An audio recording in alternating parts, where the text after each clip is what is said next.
BJD छाड़ी कांग्रेस रे जोग देइछंती अशोक कुमार प्रतिहारी। कांग्रेस भवन रे प्रचार कमिटी अध्यक्ष भक्तचरण दास को उपस्थिति रे अशोक कांग्रेस रे जोग देइछंती। से केन्द्रापड़ा जिला परिषद उपाध्यक्ष मध्य रहिछंती। कांग्रेस नीति एवं आदर्श रे अनुप्राणित होई दल रे मिसिथिबा कहिछंती।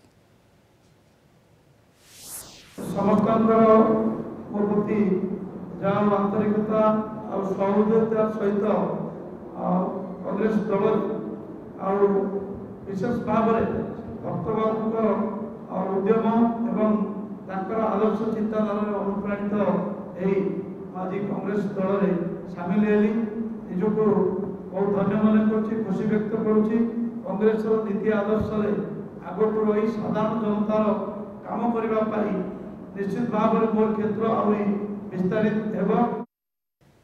ब्रह्मगिरी विधानसभा निर्वाचन मंडली पर कांग्रेस प्रार्थी मित्रभानु महापात्र प्रार्थीत्व को तीव्र विरोध। दीर्घ दिन धरी कांग्रेस संगठन पर कार्य करथिबा शेख सफीउद्दीन को प्रार्थी करने दाबी में कांग्रेस कर्मकर्ता माने पुरी सदर वीर नरसिंहपुर छकरे आंदोलन करिसेंती। अखिल भारतीय कांग्रेस कमिटी और प्रदेश कांग्रेस कमिटी तुरंत प्रार्थी परिवर्तन न कले पुरी सदर ब्लॉक 11टी पंचायतर समस्त कार्यकर्ता इस्तीफा दे भोट वर्जन करिवे बोली चेतावनी दैछंती। आमर गोटे दाबी टिकेट परिवर्तन करी गोपी भाई को टिकेट कांग्रेस तरफ टिकेट दि जाऊ। आम शरद पट्टनायक को अजय कुमार को एवं प्रार्थी परिवर्तन करने आम दाबी करुछु।